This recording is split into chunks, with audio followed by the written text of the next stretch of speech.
রীতিমতো অভ্যেস এবং অনুশীলন তোমার জীবনে যে কোনো না পারা কাজকে খুব ইজিলি তোমার জীবনে করবার জন্য ইউজ করে দেবে। Hello everyone, this is Ivy. Welcome back to my channel. ইসাস ডায়েরিজের একটা নতুন অধ্যায়ে তোমাদের সকলকে ওয়ার্ম ওয়েলকাম জানাই। আজকে মেয়েটার স্কুলে পিটিএ ছিল, পেরেন্ট টিচার অ্যাসোসিয়েশন। ইয়েস, প্রায় 2-3 সপ্তাহ অন্তর অন্তর একটা করে পিটিএ চলতেই থাকে ওদের স্কুলে। তো সেখান থেকে পিটিএ অ্যাটেন্ড করে আমরা চলে গেছিলাম একটা আমাদের লোকাল রেস্টুরেন্টে। এখানে সব সাউথ ইন্ডিয়ান ফুড পাওয়া যায়, দেখো মেনুটা দেওয়া রয়েছে। এবং সেখানে গিয়ে আমরা আমাদের ব্রেকফাস্টটা সারলাম।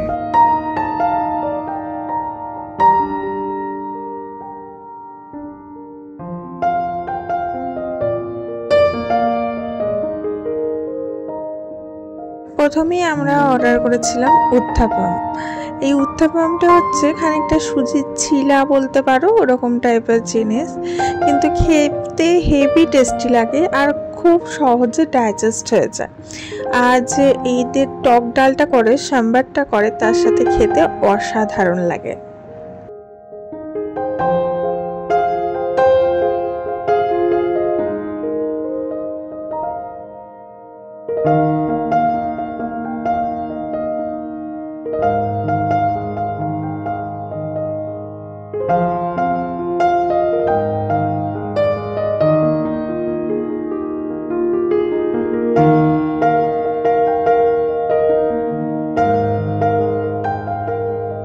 এরপরে আমরা অর্ডার করেছিলাম বটরা, মানে ছোলা বটরা।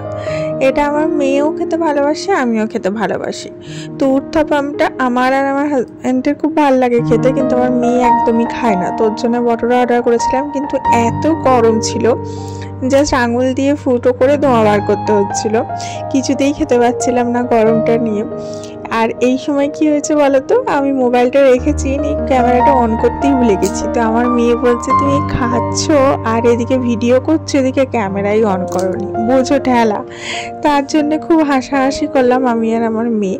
হাজব্যান্ড মশাই তো অপোজিট সাইডে ছিল, তো নিয়ে হাসাহাসি করে তারপর আবার ক্যামেরা অন করে ভিডিওটা করলাম।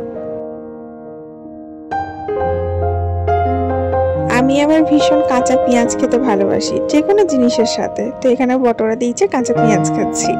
তো কাঁচা পেঁয়াজ খেতে খেতে একটা কথা আমার মনে পড়লো, আমার মেয়ে দেখো দেখাচ্ছে দারুণ খেতে, ওর খুব পছন্দ।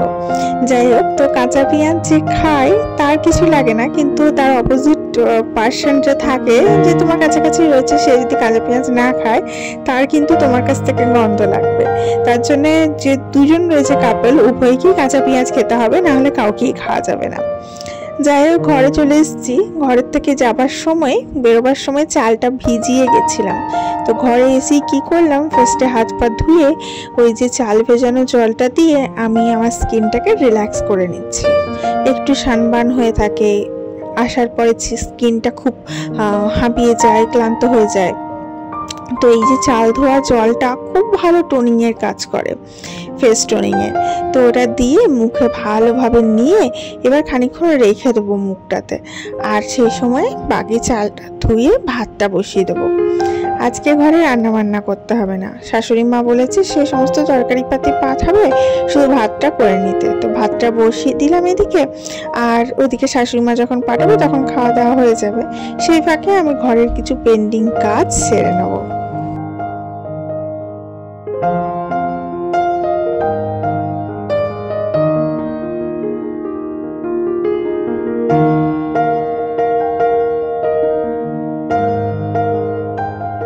কত কিছু জামা কাপড় মেলে দেওয়া ছিল, সে কটা তুলে নিচ্ছি।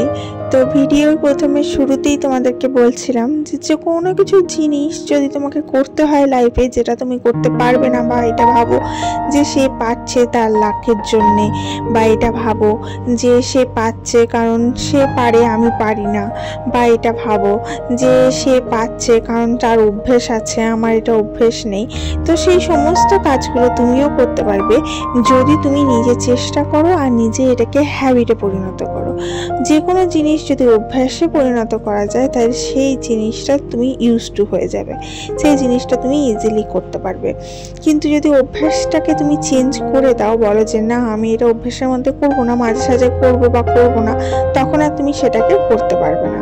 তো সেরকমই হচ্ছে আমাদের জীবনের প্রত্যেকটা কাজ, প্রত্যেকটা জিনিস, সেটা যোগা বলো, মেডিটেশন বলো, ঘরের কাজ বলো, রান্না বান্না বলো, প্রত্যেকটা জিনিসকে যদি অভ্যাসে পরিণত করে দেওয়া যায়, জিনিসটা খুব ইজি হয়ে যায় এবং ইউজ টু হয়ে যায়।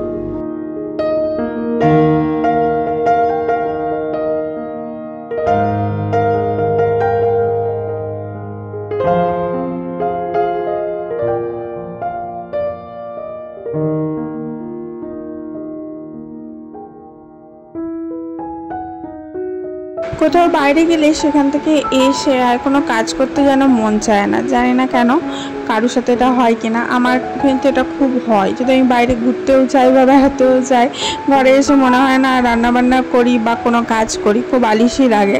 আর ঘরে থাকতে একটানা কাজ করতে থাকি তো কোনো রকম বিশ্রাম নিই না, তখন আর কোনো রকম আলিশি গ্রাস করতে পারে না। বাট বাইরে যখন যাই তখন এসে মনে হয় দূর আর ভালো লাগছে না, একটু শুয়ে বসে কাটাই। তবুও যতটা পারা যায় চেষ্টা করি নিজের এই আলিশিটাকে কাটিয়ে কাজের মধ্যে মন দিতে। তো যে কটা জামা কাপড় তুলে নিয়ে এলাম সে কটা একদম গুছিয়ে রেখে দিলাম।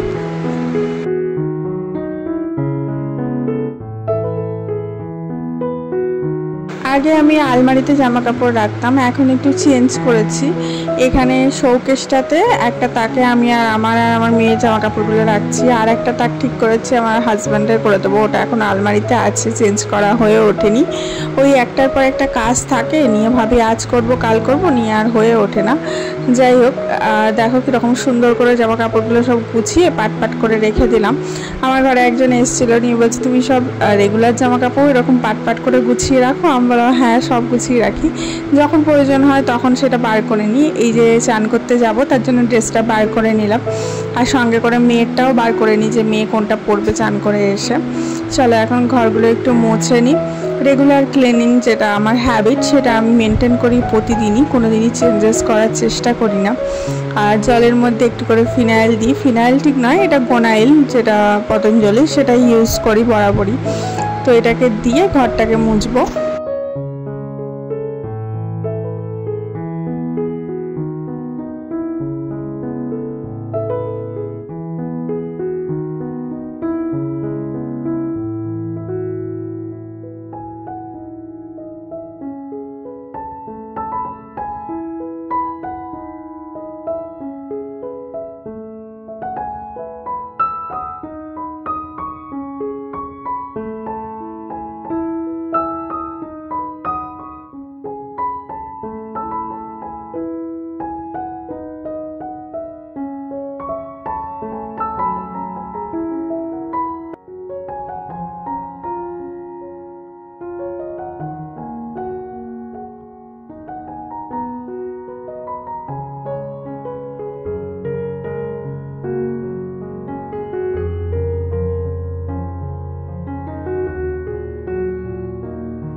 আজকে হাট ছিল, তো হাসবেন্ড মশাই একটু আলু আর পেঁয়াজ এনে দিয়েছে।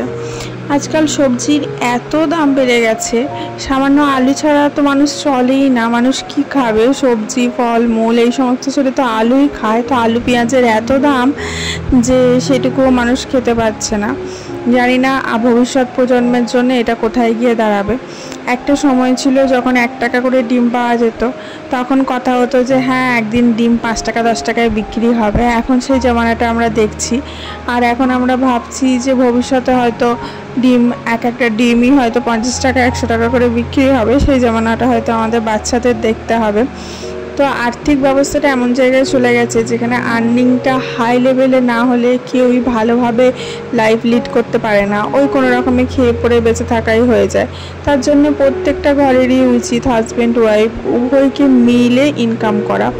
তার জন্য শুধুমাত্র মেয়েদেরকে পড়ালেই হবে না, মেয়েদেরকে এটা ভাবতে হবে যে মেয়েদেরকে পড়িয়ে মেয়েদেরকে চাকরি করাবো, মেয়েরা চাকরি বাকরি করবে, মেয়েরা সেটেল হবে। কখনোই এটা ভাববো না পড়াশোনা হয়েছে তারপরে বিয়ে দিয়ে দেবো। কিন্তু at the end of the day গিয়ে সেটা তার চয়েসে পরিণত হবে যে সে হোম মেকিং করতে চায় না বাইরে গিয়ে জব করতে চায়, সেটা তার চয়েস।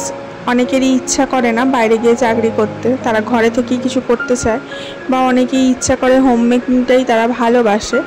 ভালোবাসার উপরই তো মানুষের সমস্ত কিছু টিকে থাকে, যার যেটা ভালোবাসা। তবে আজকালকার মেয়েরা বা ভবিষ্যৎ প্রজন্মে সবাই চেষ্টা করবে, হয়তো তাদের সবারই চিন্তাভাবনা এটাই হবে যে বাইরে গিয়ে ওয়েল সেটেলড হব, বাইরে গিয়ে চাকরি বাকরি করব। যাই হোক, সবার চিন্তাভাবনা একরকম হয় না।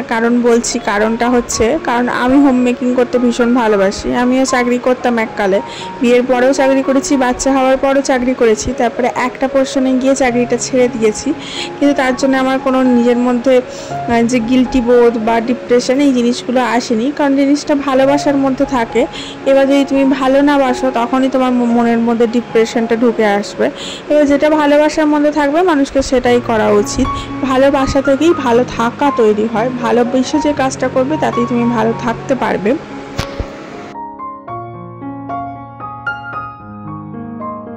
আমার মনে পড়ে আমি বিয়ের আগে আমার হাজব্যান্ডকে শর্ত দিয়েছিলাম, তার মধ্যে একটা শর্ত ছিল যে আমি যে এখন চাকরি করছি ভবিষ্যতে যেন আমাকে কোনো রকম জোর না করা হয়। যদি আমার ইচ্ছা হয় আমি চাকরি করব, যদি আমার ইচ্ছা না হয় আমি ছেড়ে দেবো। তার জন্য সে কোনোদিনই আমাকে জোর করেনি বা কোনো কিছু করতে গেলেও কোনোদিন আটকায়নি।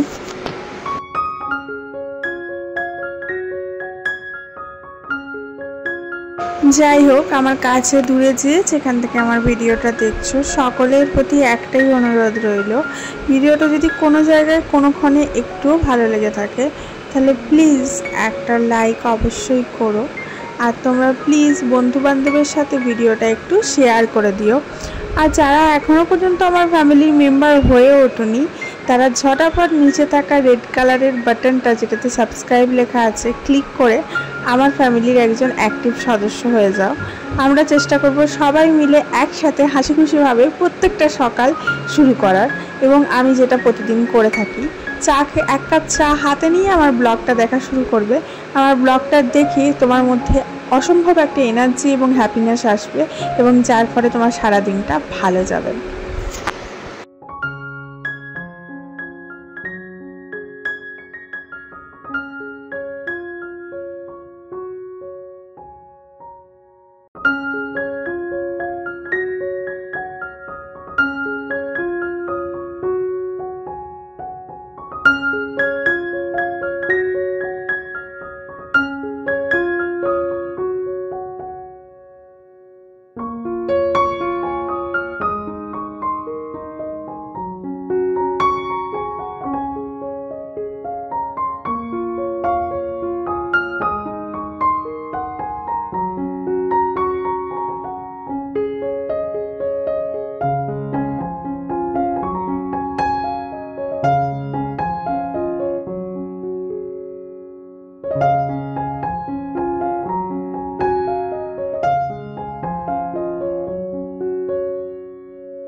মেয়েটার পিটিএ সাধারণত স্যাটারডে করে দেয়, তারপরে সানডে ছুটি থাকে।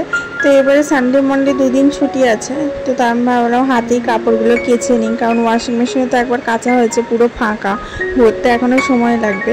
আর যতক্ষণ না ওয়াশিং মেশিন ভালোভাবে ভরে ততক্ষণ কাপড়গুলো ভালোভাবে কাচা হয় না। দেখেছি আমি, খুব কম কাপড় দিলে খুব একটা ভালো কাচা হয় না, বেশি কাপড় দিলে একটু বেশি ভালো কাচা হয়। যাই হোক, আর এটা ওয়ার্থ ইট যে আমি পুরোটা স্পেস ভর্তি করে দেবো, কারণ সেই আমার ইলেকট্রিক খরচা হচ্ছে আর লিকুইড আর সার্ফটাও খরচা হচ্ছে। দ্যাটস ওয়াই যখন পুরোটাই ভরে তখনই চেষ্টা করি কাচতে। তো যে কটা হাতে জমে থাকে সে কটা হাতেই কেচে নিই।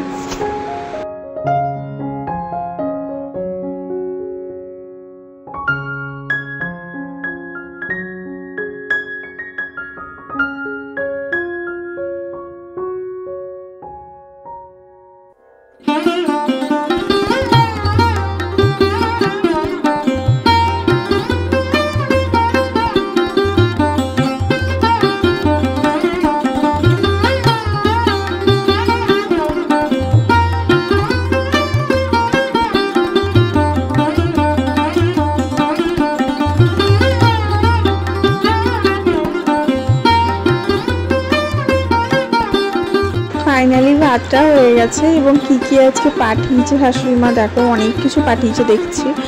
যাই হোক, খুলে দেখি। এটাতে রয়েছে তোমার মোচার ঘন্ট, নারকেল দিয়ে মোচার ঘন্ট করেছিল।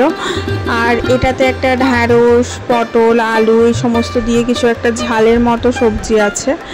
আর এটাতে রয়েছে ডিম, আলু, পেঁপে দিয়ে ঝোল, একদম পাতলা করে ঝোল। আমার শরীরটা খুব একটা ভালো ছিল না, তাই রিচ খাবো না বলেছিলাম, না হলে আজকে বাইরেই খেতে যাওয়ার কথা ছিল। তো একবার টিফিন বাইরে খাবো, আবার লাঞ্চ করলে আরও অসুস্থ হয়ে পড়তাম। আর এটাতে রয়েছে ভাজা, এখানে রয়েছে পটল ভাজা আর বেগুন ভাজা। তো এখন লাঞ্চটা সেরে নিই, অনেক কিছুই রয়েছে। তোমাদের সাথে দেখা হচ্ছে কালকে আবার একটা নতুন পর্বের সাথে। ততক্ষণ পর্যন্ত তোমরা সবাই ভালো থেকো, সুস্থ থেকো, অনেক হ্যাপি থেকো এবং নিজে আর নিজের পরিবারকে সেফ রেখো। আজকাল সেফ থাকাটাই কিন্তু অনেক বেশি ইম্পর্টেন্ট, সব কিছুর থেকে সেফ থাকবে তবেই কিন্তু সব কিছুতে ভালো থাকবে। যাই হোক, দেখা হচ্ছে কালকে, সেই পর্যন্ত যেন সবার ভালো থাকা হয়।